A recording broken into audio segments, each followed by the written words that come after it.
আসসালামু আলাইকুম। প্রিয় সকল দিনী ভাই, সকলে ভালো আছেন? আলহামদুলিল্লাহ, আমিও ভালো আছি। আপনারা জানেন আমি বরাবরই যে ভিডিওগুলো আপলোড করি সবগুলাই দিন ইসলামের ওপর, ইসলামের বিভিন্ন ক্ষেত্র, নবী মোহাম্মদ সাল্লাল্লাহু আলাইহি সাল্লামের বিভিন্ন হাদিসের গ্রন্থ থেকে আলোচনা করে থাকি, যার বিষয়গুলো সব সময় দিন ইসলামের উপর হয়ে থাকে। আর আমি এতটুকু বিশ্বাস করি যে শিক্ষা নবী মোহাম্মদ সাল্লাল্লাহু আলাইহি সাল্লামের গ্রন্থ থেকে আমরা পেয়েছি। নবী সাল্লাল্লাহু আলাইহি সাল্লামের সিরাত গ্রন্থ থেকে আপনারা অনেকেই পড়ে থাকবেন যে সত্যের মাপকাঠি বোঝার জন্য এবং জানার জন্য কোরআন সুন্নাহর ব্যতিক্রম কোনো কিছু পৃথিবীতে নেই, আর কোনো কিছু হতেও পারে না। আর এখানে সব সময় যে বিশ্বাসটুকু সঠিকভাবে অবলম্বন করবেন একমাত্র যার জন্য করবেন, আল্লাহ ও তার রাসূলের জন্য। আপনি পৃথিবীতে অন্য কোনো মানুষের উপর যতই ভালোবাসা প্রয়োগ করেন, দেখবেন যে এক সময় এটা কি হয়, আপনার উপরই মিথ্যারোপ করবে বা কোনো প্রতিবন্ধকতা সৃষ্টি করবে। এটা মানুষের স্বভাব। আর মানুষ মাত্রই অধিকাংশ ক্ষেত্রেই মিথ্যারোপ করে মানুষের দুর্বল সাইড গুলোকে আঘাত করার চেষ্টা করে। অথচ আমরা হাদিস থেকে স্পষ্ট বর্ণনা পাই যে আল্লাহ রাসূল সাল্লাল্লাহু আলাইহি সাল্লাম এই ধরনের কাজ করতে নিষেধ করেছেন। যে কার উপর মিথ্যারোপ করা সে সবচেয়ে বড় ঘৃণিত কাজ এবং লজ্জাজনক কাজ, যে একটা মানুষের উপর কোনো কারণ ছাড়াই মিথ্যারোপ করা হয়।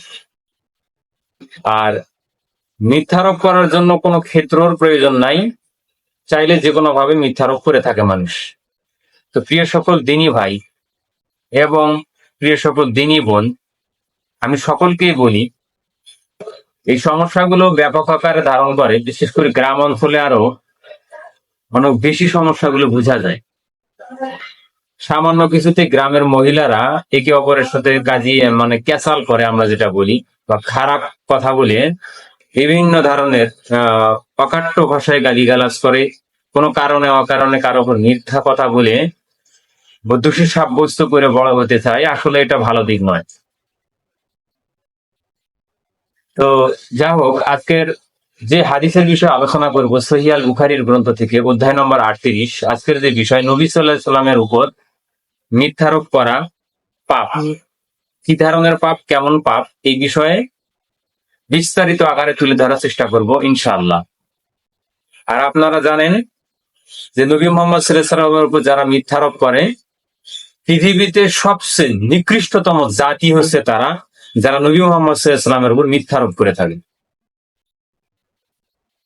আলী রাদিয়াল্লাহু আনহু থেকে বর্ণিত, তিনি বলেন নবী সাল্লাল্লাহু আলাইহি সাল্লাম বলেছেন, তোমরা আমার উপর মিথ্যারোপ করো না, কারণ আমার উপর যে মিথ্যারোপ করবে সে জাহান্নামে যাবে। নাউজুবিল্লাহ। এখানে একটা কত বড় কথা বলা হয়েছে। আলী রাদিয়াল্লাহু আনহু নিজে বললেন যে যারা নবী মোহাম্মদ সাল্লাল্লাহু আলাইহি সাল্লামের মিথ্যারোপ করে তারা অবশ্যই জাহান্নামে যাবে।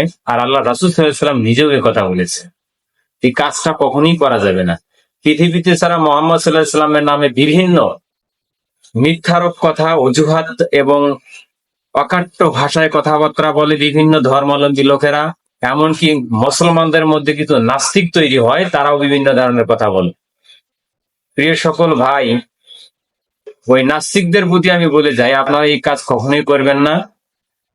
আপনারা যে কতটুকু পাপের মধ্যে আছেন সেটার হিসাবের জন্য প্রস্তুত থাকেন। নবী মুহাম্মদ সাল্লাল্লাহু আলাইহি ওয়াসাল্লামের উপর মিথ্যারোপ করেছেন শুধুমাত্র এই জন্য। এখানে এই হাদিসটা পাবেন মুসলিমে মুকাদ্দমা 2য় অধ্যায়, হাদিস নাম্বার 2। পরবর্তীতে আব্দুল্লাহ ইবনে জুবায়ের রাদিয়াল্লাহু আনহু থেকে বর্ণিত, তিনি বলেন, আমি আমার পিতা জুবায়েরকে বললাম যে আমি তো আপনাকে অমুক অমুকের মতো আল্লাহ রাসূল সাল্লাল্লাহু আলাইহি ওয়াসাল্লামের হাদিস বর্ণনা করতে শুনি না।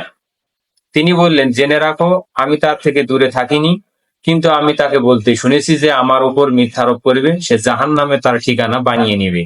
অতএব আমি তার কাছ থেকে যা শুনবো, সত্যভাবে যা পাবো তাই গ্রহণ করব। এই হাদিসের বর্ণনা এজন্য হাদিস তিনি কি করেন, বর্ণনা করেন না। তার মানে ভুল ভ্রান্তির আশঙ্কা আছে বা ভুল ভ্রান্তি হয়ে যেতে পারে, এই জন্য জুবাইর রাদিয়াল্লাহু আনহুর পিতা হাদিস বর্ণনা কখনো করেননি। এটা হচ্ছে মুসলিমের মোকদ্দমা 2য় অধ্যায় হাদিস নাম্বার 3। এই হাদিসের মান সহিহ। আবার আনাস রাদিয়াল্লাহু আনহু থেকে বর্ণিত, তিনি বলেন, এ কথাটি তোমাদের নিকট বহু হাদিস বর্ণনা করতে প্রতিবন্ধকতা হয়ে দাঁড়ায় যে নবী সাল্লাল্লাহু আলাইহি ওয়াসাল্লাম বলেছেন, যে ইচ্ছাকৃতভাবে আমার উপর মিথ্যা আরোপ করে সে যেন তার নিজের ঠিকানা জাহান্নামের জন্য বানিয়ে নিল। এই হাদিসটার উপর বর্তমান শায়খেরা অনেকভাবে আলোচনা করে, ব্যাপকভাবে আলোচনা করে থাকে, কিন্তু আমরা এটার উপর কোনো গুরুত্ব রাখি না। আমরা এটার উপর অধিকাংশ অনেক লোকেই আছে যারা মুসলিম দাবিদার, তারা হাদিসের বিষয়ে অনেক সময় দুর্বল হাদিস থাকে, এই হাদিসগুলোকে অনেক রকমের রাবি দুর্বল থাকে, এই হাদিসটা সহিহ নয়, কিভাবে করলে এটা সহিহ হলো, কিভাবে করলে এটা মিথ্যা হলো, কিভাবে করলে এটা জাল হাদিস হলো। আসলে এই বিষয়টা জানার পরও আমরা ভ্রুক্ষেপ করি না। এখানকার থেকে এই হাদিসটা থেকে, আনাস রাদিয়াল্লাহু আনহুর এই হাদিসটা থেকেই আমি ওই সমস্ত ব্যক্তিদের প্রতি আহ্বান জানাই,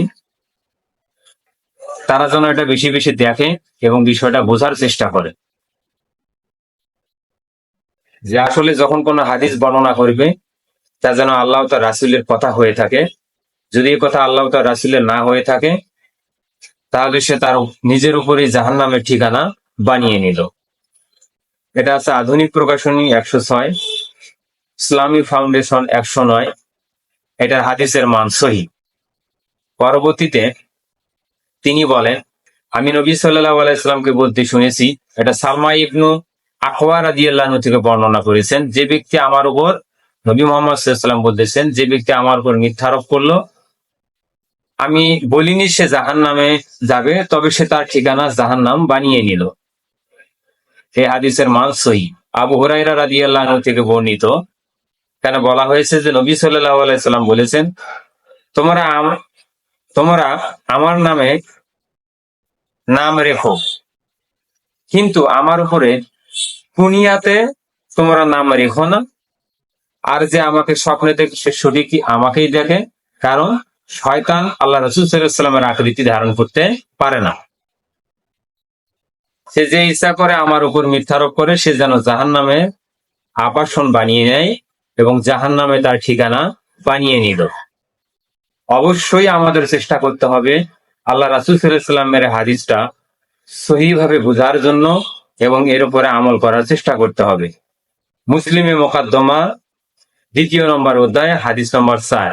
প্রিয় সকল দিনী ভাই, আমরা এর উপর বেশি বেশি আমল করার চেষ্টা করব। যারা দিনের স্বার্থে পৃথিবীতে মানুষের কাছে দিনের জ্ঞান পৌঁছে দেয়, তাদের জন্য এই বার্তা। সকলকে আমার সালাম। আসসালামু আলাইকুম ওয়া রাহমাতুল্লাহি ওয়া বারাকাতুহু।